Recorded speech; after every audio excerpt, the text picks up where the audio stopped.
अस्सलामुअलैकुम। Class 8 geography का 5th chapter हम कर रहे हैं जो कि बड़े माहौलियाती मसाइल हैं। इसका आज हम लॉन्ग क्वेश्चन नंबर 4 करेंगे जो फ़िज़ाई आलूदगी से मुतल्लिक है। क्वेश्चन है फ़िज़ाई आलूदगी के असबाब और असरात की वजाहत करें। तो इसमें सबसे पहले हमने फ़िज़ाई आलूदगी के बारे में बताना है कि फ़िज़ाई आलूदगी होती क्या है, फिर इसकी वजूहात बतानी है और फिर उसके बाद ये बताना है कि फ़िज़ाई आलूदगी से क्या असरात मुरतब होते हैं।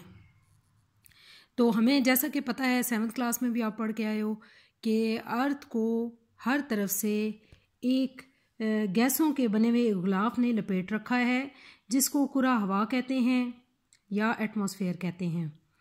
एटमॉस्फेयर का काम सूरज से आने वाली ख़तरनाक शुआओं को रोकना या अर्थ को इससे महफूज रखना है। इसके अलावा एटमॉस्फेयर ज़मीन का जो टेम्परेचर है उसको एक ख़ास लेवल पर मेंटेन रखती है।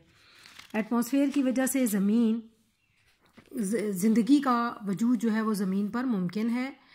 तो फ़िज़ा में जब मुख्तलिफ़ किस्म की जहरीली गैसें जैसे कि गर्दो गुबार, जैसा कि धुआं, जैसा कि खाकी ज़रात यानी मिट्टी के ज़रात, आबी बुखारात जिसके अंदर ख़तरनाक किस्म की गैसेस वगैरह शामिल होती हैं, कीमियाई मादे, ख़तरनाक तापकार शुआएँ, ठीक है, और दीगर कई इंसानी और कुदरती अवामिल की वजह से जो चीज़ें फ़िज़ा के अंदर दाखिल होती हैं वो फ़िज़ा को आलूदा करती हैं। तो ये फ़िज़ाई आलूदगी का सबब बनती हैं। तो फ़िज़ाई आलूदगी की आसान आप डेफिनेशन क्या लिख सकते हो? फ़िज़ाई आलूदगी से मुराद फ़िज़ा में जहरीले और ख़तरनाक अज्जा का शामिल होकर इसकी कुदरती हालत का तब्दील होना है। यानी जब फ़िज़ा के अंदर जहरीले और ख़तरनाक किस्म के अज्जा शामिल होंगे, फ़िज़ा की कुदरती हालत तब्दील हो जाएगी। इसका मतलब ये है कि फ़िज़ा आलूदा हो गई है। अब हमने ये देखना है कि फ़िज़ाई आलूदगी की वजूहात क्या हैं, यानी किस वजह से ये होती है। तो सबसे पहले आतिशफ़शानी यानी वॉल्कनिज़म का प्रोसेस, ये फ़िज़ाई आलूदगी का सबब बनता है। इस प्रोसेस के थ्रू ख़तरनाक गैसें, एक तो लावा निकलता ही निकलता है अर्थ को फाड़ कर, तो दूसरा ख़तरनाक किस्म की गैसेस भी जो है वो निकलती हैं जो फ़िज़ा के अंदर शामिल होती हैं और इसे आलूदा करती हैं। इसी तरह जंगलात के अंदर जो आग लग जाती है, आग बेकाबू हो जाती है और बहुत फैल जाती है, तो वो भी जहरीला किस्म का धुआं, जड़ी बूटियाँ जलने और दीगर जो दरख्त वगैरह उनके जलने से, तो वो भी फ़िज़ा के अंदर शामिल होकर इसे आलूदा करता है।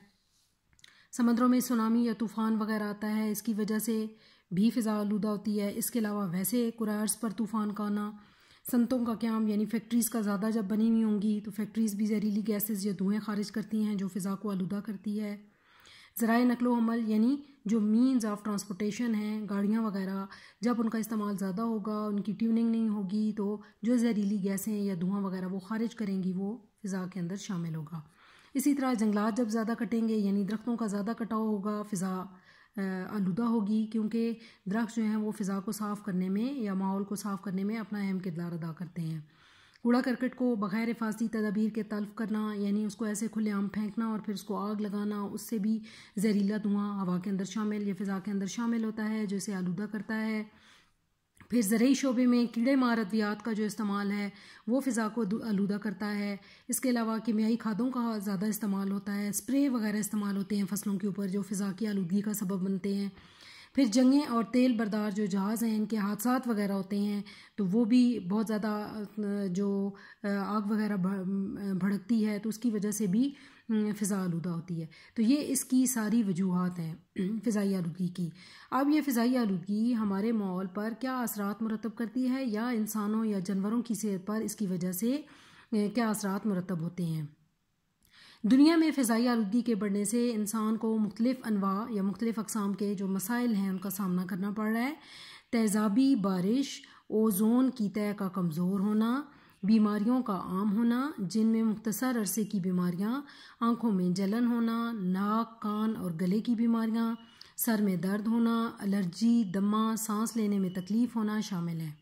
जो लंबे अरसे तक रहने वाली बीमारियां हैं उसमें सांस की बीमारियां, कैंसर, दिल की तकलीफ़, दिमागी निज़ाम का मुतासर होना, जिगर की तकलीफ़, गुर्दों और फेफड़ों की तकलीफ़ का शुरू होना शामिल है।